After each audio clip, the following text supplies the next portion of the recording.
everybody. He's Dave Pensado. Our guest is the incredible MixedByAli, but a couple of quick items first. As you can see, different look, different location, different format. Thanks for bearing with us as we tweak and transition, and thanks to the good folks at 1500 or Nothin, the Blackbird Academy, Avid, Warm Audio, Groove 3, Fab Factory, and especially our new home, Westlake Pro. They're providing this home, they're giving up their Atmos room, and we certainly appreciate allowing us to tweak it. I also want to give a huge shout out to Chongor and Jordan Pollock and everybody else who not only had to move us out of a studio, then go to Japan, you saw his episode last week, and then get us in this studio. Talisha, Tyler, all of our team have done incredible work. So a couple items, and then we'll get right to our interview with our Pulitzer Prize winner. 1 week left in the IK Multimedia Total Studio Sweepstakes. Dave, who is this week's winner? Emanuele Perilli is this week's winner. He's from Italy, right? This has been very international. I was thinking about the Italian. Because, well, we got the Italian thing, which is, by the way, where part of IK Multimedia's home design place is. We've had a winner from Argentina. IK is somebody's very international. So good going. Good Congratulations and big push for the last week. International, domestic, get it in. You want to go to bit.ly/IK Spring 2018 to win. You can see the link right there, and you'll win Total Studio Max. Thanks to IK Multimedia for their support. Couple calendar options. May 19th, come meet the brilliant, funny, Spotify genius, and super hot songwriter James Fauntleroy. He'll be at Imsta Festa Los Angeles. That's at the SAE campus. I'll be moderating that speech somewhere around 12 noon. It's free. Details at imsta.org. You want to be there. Also, on June 30th, Dave and I and the team will be at Summer NAMM in Nashville. We're going to keynote that speech. We're going to be announcing some very special guests between now and then. Come hang out with us. We'll have a discussion and a hangout afterwards. We'll be able to spend some great time. That's also going to be at 12 noon. Go to NAMM.org for that information. It's always good to go to Nashville. And last, two great education opportunities. The Blackbird Academy in Nashville for their studio and live classes in July, and live classes in October. Get there quickly. These things sell out very fast. Info at theblackbirdacademy.com. And of course, our buddies, the brand new 1500 Sound Academy in LA. You want to go and look for workshops. They've got them coming from G-Funk to songwriting to producer workshops. And for information there, go to 1500sound.academy. That's learning that cuts to the chase. Now, cutting to the chase, we've not had a Pulitzer Prize winner. Man, think about these descriptions. Hitmaker, entrepreneur, self-made, mixed genius, and now beyond all the other awards. And multilingual. Grammys, yeah, absolutely. Hawaiian bread lover. Absolutely. Sushi, ramen, but Pulitzer Prize winner. Man.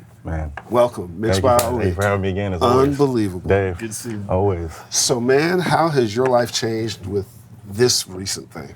I mean, honestly, it hasn't really changed. It feels good to have all the accolades and have all these things and such, but one thing that's always been instilled in all of us is just keep your head down and keep pushing. You know, as soon as you lift your head above water, you take a breath, you kind of get sidetracked sometimes. Sometimes your head gets chopped off. Sometimes your head gets chopped off also. You got to keep it down and keep it pushing. You know? And that's our whole mantra, is just keep your head down, hustle like you broke. Has the the genres and stuff expanded, or have different people started to take notice? Or yeah, for sure. It seemed like that was already happening, but just maybe put on steroids. I mean, for just off the jump, like the way my whole mental is, I always want to always test it. I always want to push things to the limit, and just trying different genres, trying different sounds, trying different things. So of course, I was gonna do it regardless, but I just did Foster the People's EP. Nice. Working with different artists overseas, different genres, different cultures, things of such, and just been trying to take it all in one day at a time. Speaking of genre, if you had to mix a genre that you'd never heard before, where would you start? Where would I start? Polka? I don't know. No, like say polka. What would you do first? Drums. Nah, you can't approach. Don't poke the drums. There's no drums. I don't know. Okay, polka trap. If you had to mix some polka trap. Well, polka trap, you got to start with the drums. But I don't. Any mixes I do outside of hip hop, I always want to bring that certain element back into whatever I'm doing, because I figured that's why people are coming to me anyways. So I want to find a way to take what I do and take what they do and kind of like build some type of marriage between the two. Foster the people, that's what you did? Exactly. So doing that, they loved it. It was a different sound that they were used to, and it opened up other doors for me. So, did you change like anything about your technique? Not at all. I just kept it the same. Of course, I was listening. I studied like a few of their songs. Of course, the pumped up kicks. I studied that like in and out just to figure that out. Yeah. Sure. But did you figure out the lyrics while you were? No, but I just wanted to always like just find a way to where I don't want to. You know, a lot of artists get tied to demo-itis, and they get tied to how things are. How they're used to hearing something for the first time. So I never want to take away their element, but I want to also add my 2 cents. You know, I figure if people come to me, I want to be able to give them 110%. I don't want to just water things down just for a job. So. What's interesting to me, like when I've been in the studio with you and had a chance to just sit back and watch for hours, you mix in an aggressive way. Right. Like you're busy carving, doing, you're attacking. When you have a ballad or that's the kind of music, do you still approach it the same way? Of course. Is there different? Of course. Still put the same kind of. Of course, like because I mix analog and it's more fun, it's more hands-on. You get a sense of tunnel vision. You know what I'm saying? And the aggressiveness you speak of is more of. It's more just being inside the song, being like living in the music. You know, a lot of people always say like, "Dang, you're hearing this snare for 2 hours straight. Like you don't get tired of it." But I'm not listening to that sound. Right. It's all about the dynamics of it. You know what I'm saying? I want to find a way to get into the sound to be able to pull out the best possible sound from it. So true, huh? So then, from a technique standpoint, are you always constantly looking to learn? Of course. And push the envelope? And where do you draw inspiration from? With just other records, other mixes? Other records, other mixes, and just. For sure, other records, other mixes. Like I said, I didn't come up in the musical home. I didn't come up like, none of my family members were musicians, anything like that. So, I got to the point to where, things started becoming redundant. Things started becoming the same. So I had to go back and do my history. So like doing Pimp a Butterfly, I had to go back and study a lot of blues albums, and study a lot of jazz and study things of such. So I'm constantly just learning, constantly listening to different genres, constantly trying to find inspiration from different regions of the world, and different sounds of such to try to just elevate my own sound. It's interesting because it's almost then new for you. Right. Like you go back and discover things that maybe other people grew up with. It's new. For you, it's new, 100%. and you can interpret it. That's interesting. 100%. So I'll take something that somebody did maybe in the 70s, and I'll try to, put my own spin to that to make it relevant for today. If somebody asks you, like us, do you have a signature? Is there a MixedByAli signature to your mixes? Yeah, I do a lot of panning, a lot of stereo imaging. I love doing things that pop out the speaker. I want to be able to do something inside the mix where, especially if somebody's saying something important, I can make that stand out rather than putting a reverb or delay behind it. I want it to like jump out the song. I have this thing where I say I want to experience the mix, not listen to it. Right. I'm gonna go Nardwar on you for a minute here. Early on, you were a techno geek, like techno music geek.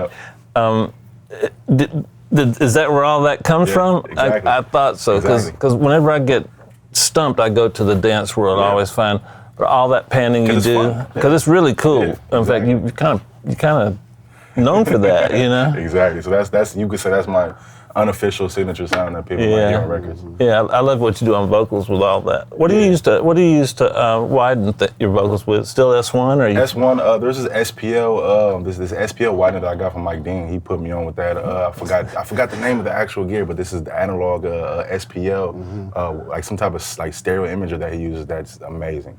I forgot the name of it. It's on the tip of my tongue right now. Well, man, when this show comes up in the comment sections, right? What the hell it was? You can't do that. I know I can't do that. I know I'm not. You know how it is. It's on the tip of my tongue. But it's an SPL, some type of SPL.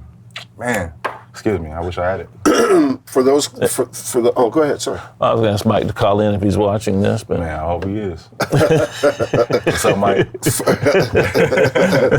For those, part of your story is that you really around 16 were just self-made. You just went and took a piece of gear. Wasn't it a drum machine or something? That for engineering or for producing? Yeah, as you were for producing. Yeah, it was a M.A.A.D solo interface that I hooked up at my grandma's house. Right. Yeah, and we just hooked up a little makeshift studio in my bedroom, put all my blankets up in the closet, and just did the old-fashioned, and then you just push from there. Yeah, push from there. Connections, relationships, proving it all the way. Period. I mean, the connections, all that stuff came over time, but proving it to people, of course, like, people didn't look to me as, like, people didn't look to me knowing that I knew what I was doing. I had to always go above and beyond to get people's attention. You always got to be and the best I feel like that's kind of what made me who I am, because I wasn't searching for validation at that point. I was kind of like, I was searching and I was working towards just taking over. You know what I'm saying? It was like I've been, excuse my language, I've been shitting on for so many years.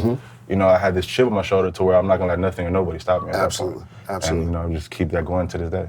And then the hookup with TDE happened around when? Around what year? But that was high school.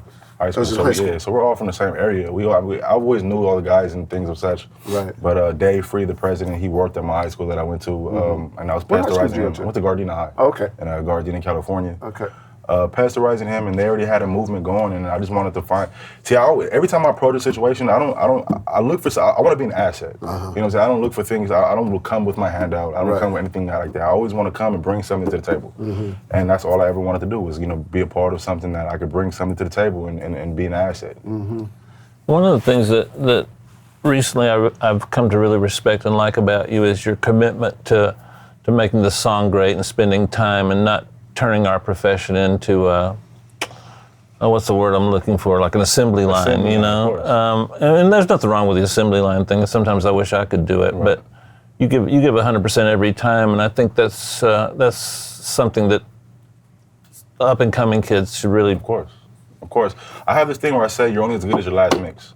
Yeah. You know, so every time I approach something, I approach it as if it was my first time.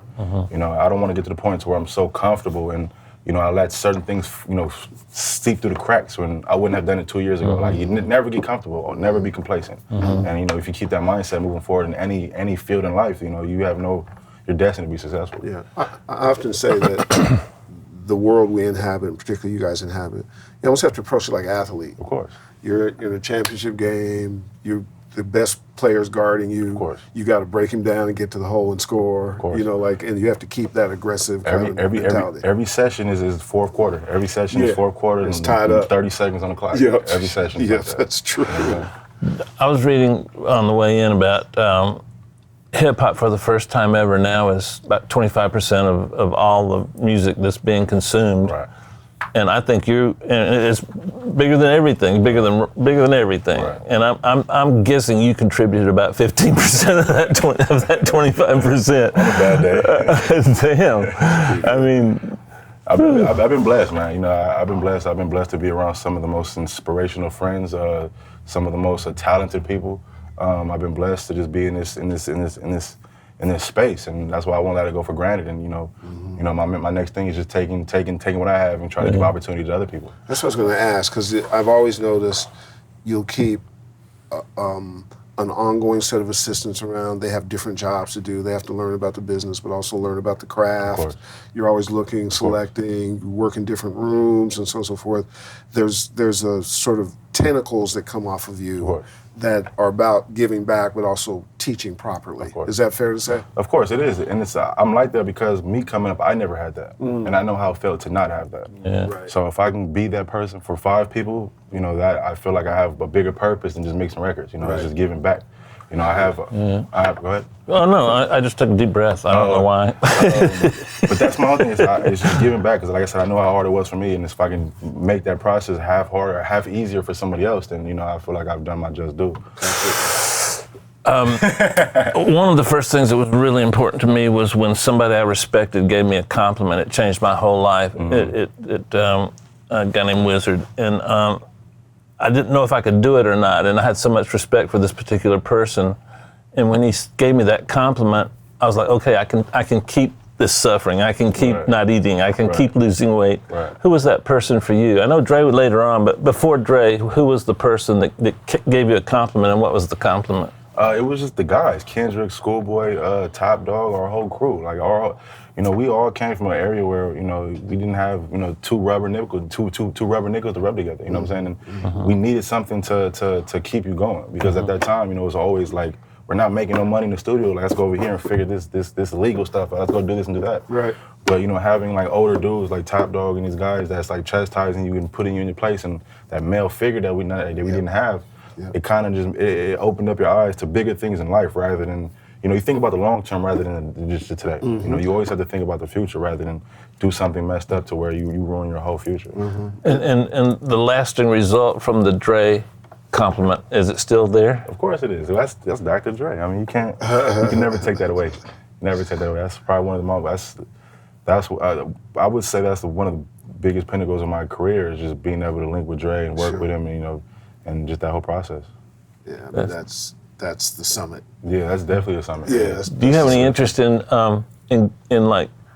like Dre and some of the other engineers are branching out into the tech space, or they're branching out into areas other than mixing? Are you going to wait a couple of years, or you have that sort of ambition now? I've always wanted to just branch out and do things that were innovative, do things that, just push boundaries and push limits.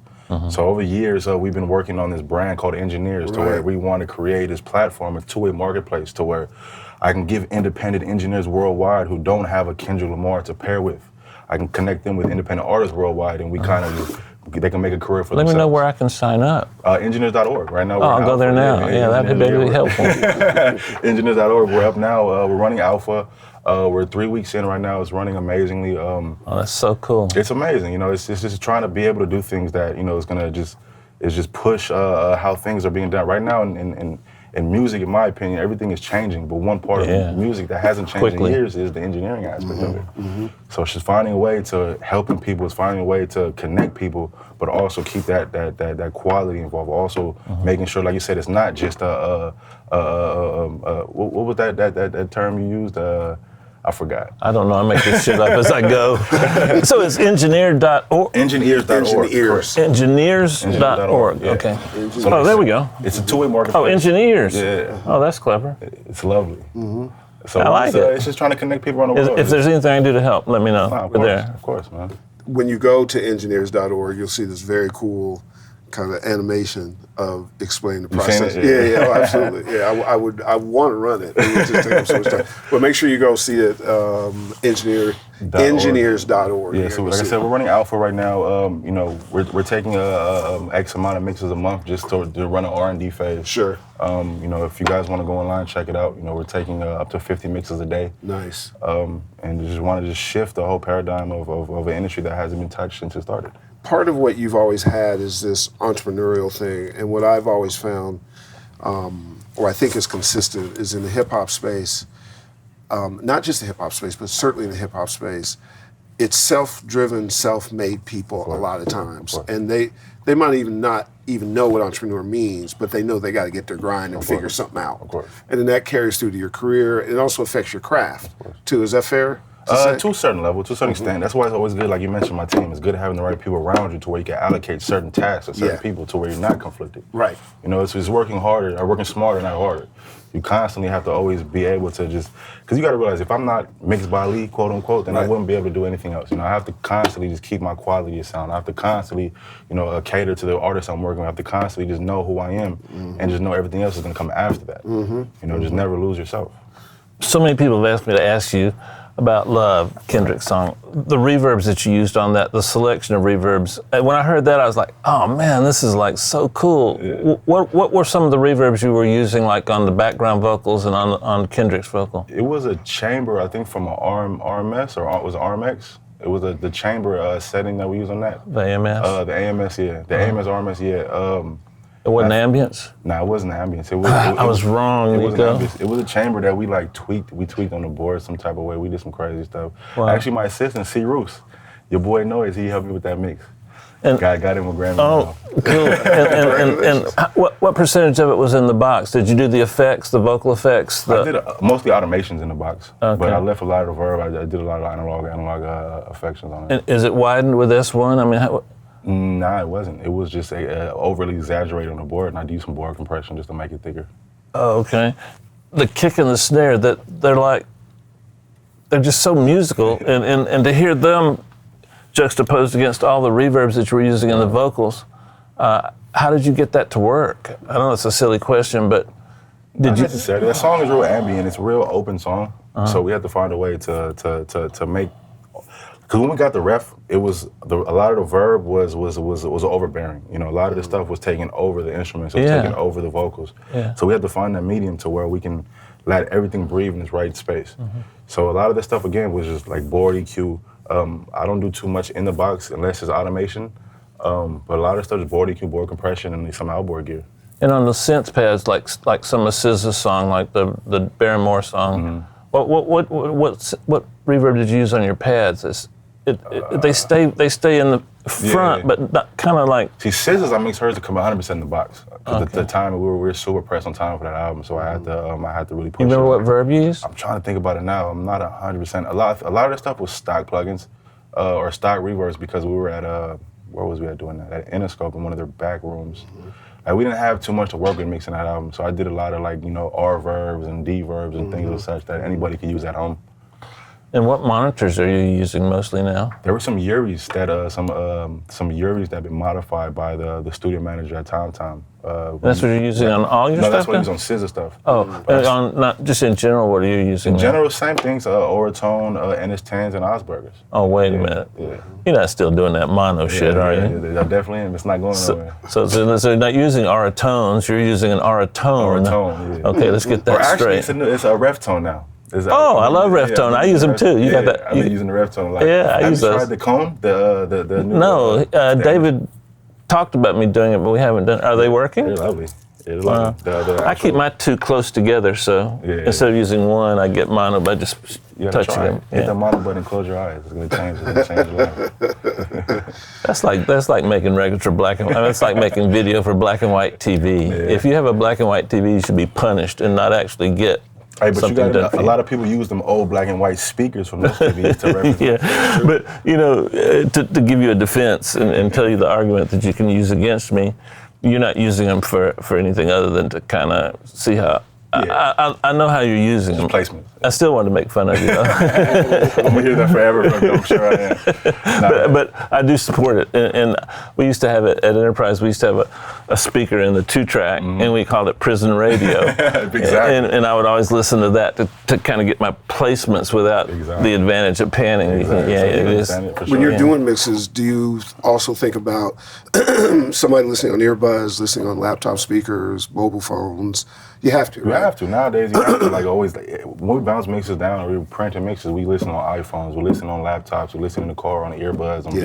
Like, you got to realize, because these ways that, kids and people are consuming music nowadays are 80-90% of the time from these same devices. 100%. So if they sound good and they translate on the laptop and on the phone, then it's going to sound good everywhere else. Yeah, 100%. I'm not going to name names, but there's some really, really well-known mixers now that you listen on the mains in my room and they sounds good because, then you take it to the car and it sounds amazing. Exactly. Yeah. You have to think that. You have to try. I think you do have to work for where the average listener is going to listen to your music. Who are we making records for, ourselves or them? Maybe we're making them for them. Do you get inquiries from the rock side of the world? It would seem to me like your aggression would. I mean, I have. It's just time hasn't been too much on my side lately. Sure. So after doing the Foster the People, I was supposed to do the Rage Against the Machine project. Yeah. So the A&R that was doing the Foster thing, he pitched that to me. But I got held up with a few of the projects, so it didn't work out. I wish you could have done that. It's such a problem. The spinoff with what's the name, the guitar player? With I wish you could have done that. That was a good record too. Yeah, for sure. Does the business side of the artist thing ever appeal to you? Having your own artist, producing those records, but not really. Not necessarily. I don't want to be a babysitter. Gotcha. I can't do it. I can't deal with everybody else's problems. To each his own. I'm just not the guy that wants to, just sit there and. I don't want to work harder than somebody else on their own craft. Oh boy, you know what I'm saying? That's a quote right there. That's my biggest thing is that if I'm working harder than the artist that I'm managing, I don't even want to manage anymore because it's gonna get funky. It's gonna get real funky. Yeah, real quick. So I'd rather not even put myself in that situation to just be in that. So you'd rather have your own projects that you're passionate about, that you control the pace of. It's all about the passion. When you start doing things for certain, like for validity or for a paycheck, all the creativity is going to be lost from that because you're constantly chasing something rather than spending proper time to get it done right the first time. For me, it's hard to mix when I got too many external things. It's like juggling. It's possible. I mean, it's possible, but it's something I prefer. Gets in the way of your brain. But that's where time management comes into play. You have to learn how to separate and remove. I'm horrible at that. I'm just learning. Trust me, Dave. I'm just learning. This is something that's a question for me and only me. Sometimes I struggle with how much familiar to put in a mix and how much new to put in a mix. Like if I'm left to my own vices, I'd put 100% new shit people never heard before. Right. And when I do that, nobody buys the record. But there's a balance, you know what I'm talking about? Right. Where like on Love, you found the right balance of There's a quote that you said. I'm sorry to cut you off. Oh, please cut me off for my own quote. Yeah, I'm sorry. I have to give it back to you. You said, what did I say? I think I posted it on one of my social medias. You said it's better to sound new than to sound good. Yeah. Thank you so much. But the next line in the quote was try to do both, but nobody ever says that. I missed that one. And my favorite one after that was warm's just another word for dull, but let's move on.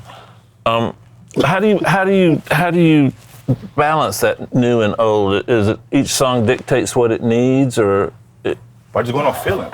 By going on feeling. By when you know it's right, you know it's right. There's no manuscript, there's no blueprint to how a good or bad mix is supposed to sound.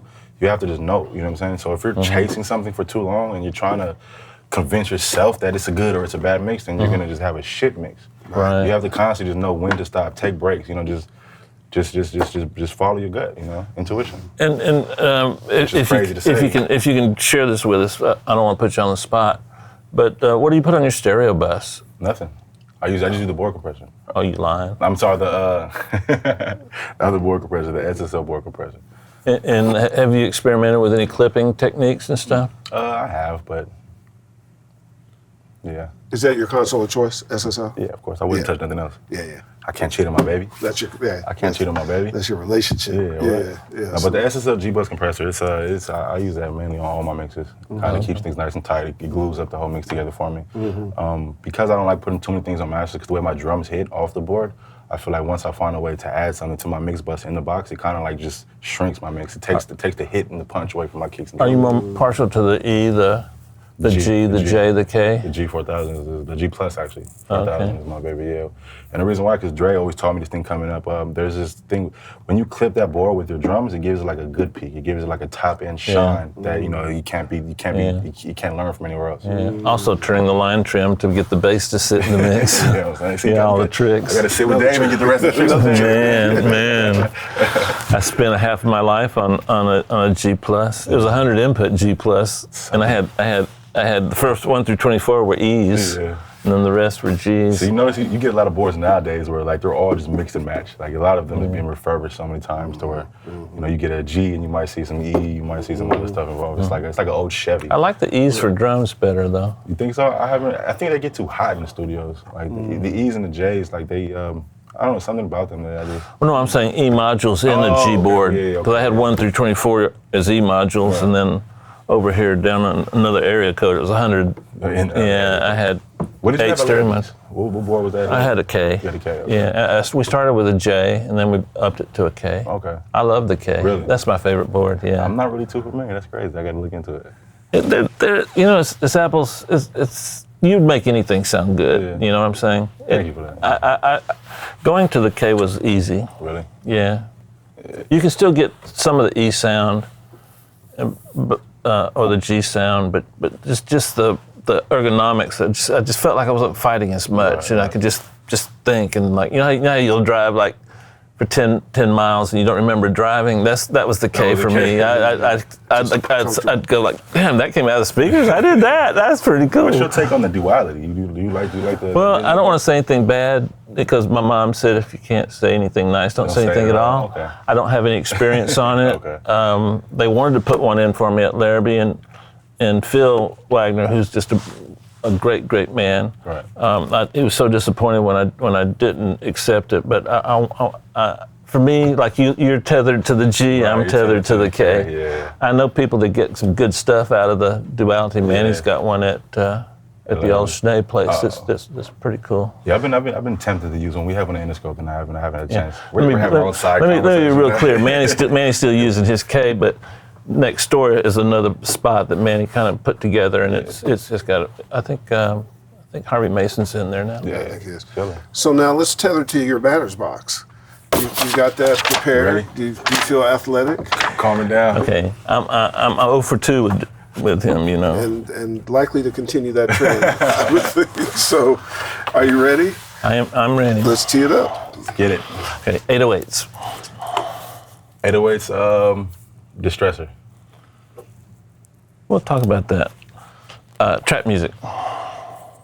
Distortion. He's good, Herb. He's practiced since last time. Lead vocals. Lead vocals. Oh, lead vocals.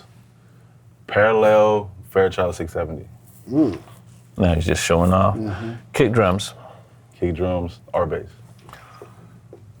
Reverb. Board compression. We'll get into that. Okay. Bass. Bass. DBX 160. Adult diapers. Loops. Loops. Loops. Did you say save off? He's too good. I tried to shut him down. Loops. Loops. I hate them. Oh, snares. Snares. Board EQ. The cheapest piece of gear you used on a song I've heard before. Cheapest piece of gear you heard in a song before. I don't want to disrespect any companies, but cracked wave plugins. Wow. Tell me why you hate loops.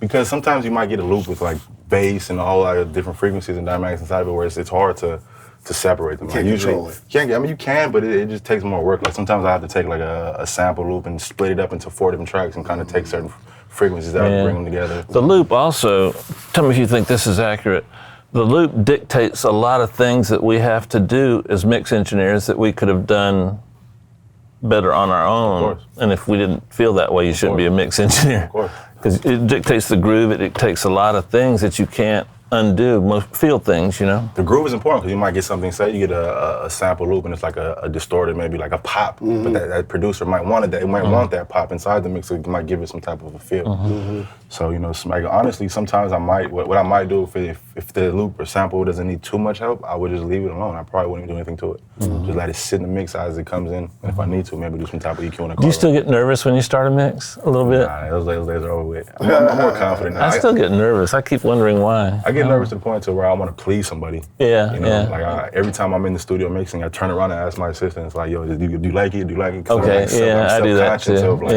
Thinking I'm still garbage, you know. Well, that's probably a good thing. No, it's a great thing. Yeah, it keeps you on your toes. It keeps my assistants on their toes. Yeah, for sure. No, I've seen your assistants. If it comes out and it sounds like shit, I'm gonna be on their head. Yeah, no, they sit up like this the whole time for hours. I'm talking about for hours. They're just on edge. So he's like, Yeah, you have to, man. Absolutely. Tough love.